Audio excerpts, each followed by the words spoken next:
श्री गणेशाय नमः। जय श्रीमन नारायण, जय आदिशक्ति माता, जय भोलेनाथ, जय माता पार्वती। दोस्तों, आज हमारे साथ श्रवण करेंगे फाल्गुन मास महात्म्य का कथा अध्याय 7।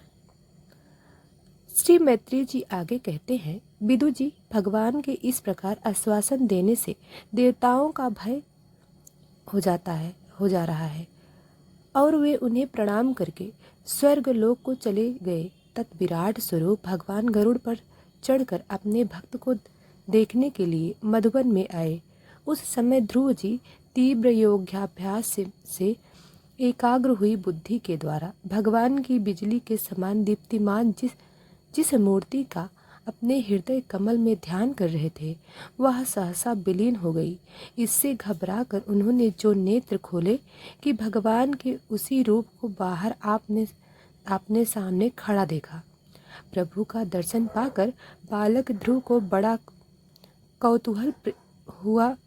वे प्रेम में अधीर हो गया।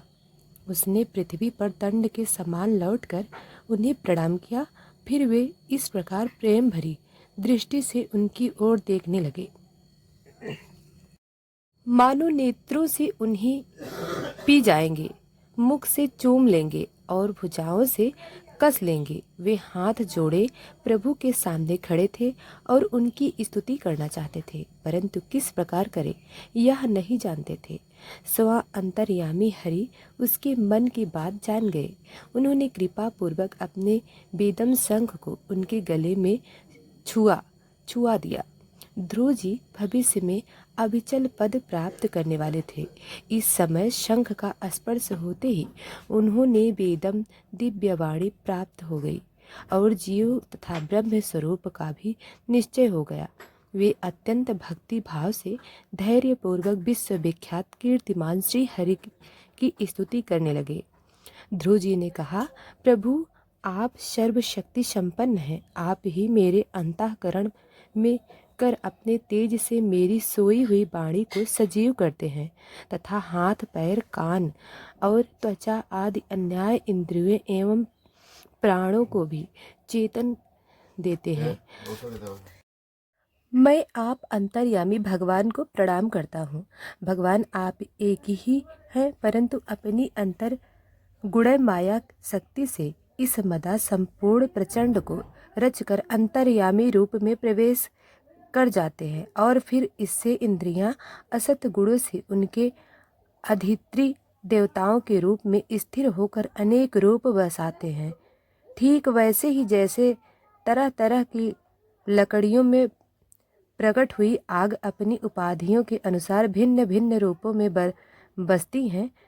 हे नाथ, सृष्टि के आरंभ में ब्रह्मा जी ने भी आपकी शरण लेकर आपके दिए हुए ज्ञान के प्रभाव से ही जगत को सोकर उठे हुए पुरुष के समान देखा था।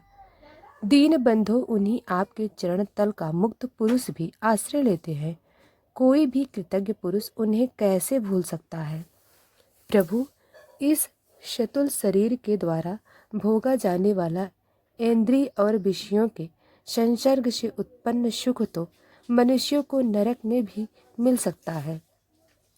जो लोग इस विशेष सुख के लिए लालायित रहते हैं और जो जन्म मरण के बंधन से छुड़ा देने वाले कल्पतरु स्वरूप आपकी उपासना भगवत प्राप्ति के सिवा किसी अन्य उच्छेद से करते हैं, उनकी बुद्धि अवश्य ही आपकी माया के द्वारा ठगी गई है। हे नाथ, आपके चरण कमलों का ध्यान करने से और आपको भक्तों के पवित्र चरित्र सुनने से प्राणियों को जो आनंद प्राप्त होता है वह निजानंद स्वरूप ब्रह्म में भी नहीं मिल सकता। फिर जिन्हें काल की तलवार काटे डालती है, उन स्वर्गीय विमानों से गिरने वाले पुरुषों को तो वह सुख मिल ही कैसे सकता है। अनंत परमात्मा, मुझे तो आप उन विशुद्ध हृदय महात्मा भक्तों के संग दीजिए जिनका आप में अविन शक्ति भाव है। उनके संग में मैं आपके गुणों और लीलाओं की कथा सुधा को पी कर उन्मत्त हो जाऊंगा और सहज इस अनेक प्रकार के दुखों से पूर्ण भयंकर संसार सागर की उस पार पहुंचा जाऊंगा। कमलनाथ प्रभु, जिनका चित्त आपके चरण कमल की सुगंध में लुभाया हुआ है, उन महानुभावों को जो लोग संग करते हैं, वे अपने इस अत्यंत प्रिय शरीर और इसके संबंधी पुत्र मित्र गृह और स्त्री आदि की सुधि भी नहीं करते। अजन्मा परमेश्वर मैं तो पशु वृक्ष पर्वत पक्षी सरीसृप देवता दैत्य और मनुष्य आदि से परिपूर्ण आदि मातादि अनेक कारणों से संपादित आप इस सत स्थूल विश्वरूपी को ही जानता हूँ। इससे परे जो आपका परम स्वरूप है, जिसमें वाणी की गति नहीं है, उसका मुझे पता नहीं। भगवान कल्प का अंत होने पर योग निद्रा में स्थित जो परम पुरुष इस संपूर्ण विश्व को अपने उदर में लीन करके शेष जी के साथ उन्हीं की गोद में सन करते हैं तथा जिनके नाभि समुद्र से प्रकट हुए सर्वलोक में स्वर्ण वर्ण कमल में परम तेजोमयी ब्रह्मा जी उत्पन्न हुए, वे भगवान आप ही हैं। मैं आपको प्रणाम करता हूँ। प्रभु, आप अपनी अखंड चिन्मय दृष्टि से बुद्धि की सभी अवस्थाओं के साक्षी हैं तथा नित्य मुक्ति शुद्धि सतत सत्वम सर्वज्ञ परमात्मा स्वरूप निर्विकार आदि पुरुष सर्वेश्वर संपन्न एवं तीनों गुणों के अतिस्वर हैं। आप जीव में सर्वथा भिन्न हैं तथा संसार की स्थिति के लिए यज्ञ अधिष्ठता विष्णु रूप में विराजमान हैं। आपसे ही विद्या अविद्या आदि विरुद्ध गतियाँ वाली अनेकों शक्तियाँ वाहिक रूप से निरंतर प्रकट होती रहती हैं। आप जगत के कारण अखंड अनादि अनंत आनंद में निर्विकार ब्रह्म स्वरूप हैं।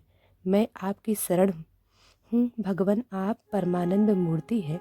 जो लोग ऐसा समझकर निष्काम भाव से आपका निरंतर भजन करते हैं, उनके लिए राजदी भोगों की अपेक्षा आपके चरण कमलों की प्राप्ति ही भजन का सच्चा फल है।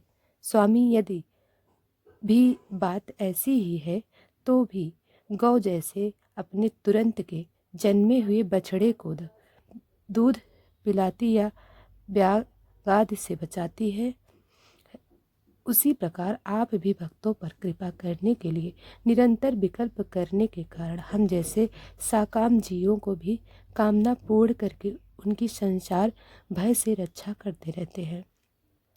श्री मैत्री जी कहते हैं, हे विदुर जी, जब शुभ संकल्प वाले मतिमान ध्रुव जी ने इस प्रकार स्तुति की, तब भक्त वत्सल भगवान उनकी प्रशंसा करते हुए कहने लगे। श्री भगवान ने कहा, उत्तम व्रत का पालन करने वाला राजकुमार, मैं तेरे हृदय का संकल्प जानता हूँ। यद्यपि उस पद का प्राप्त होना बहुत कठिन है, तो भी मैं तुझे वह देता हूँ, तेरा कल्याण हो। दोस्तों, आज का यह कथा अध्याय समाप्त हुआ। अब आगे की कथा हम कल सुनाएंगे।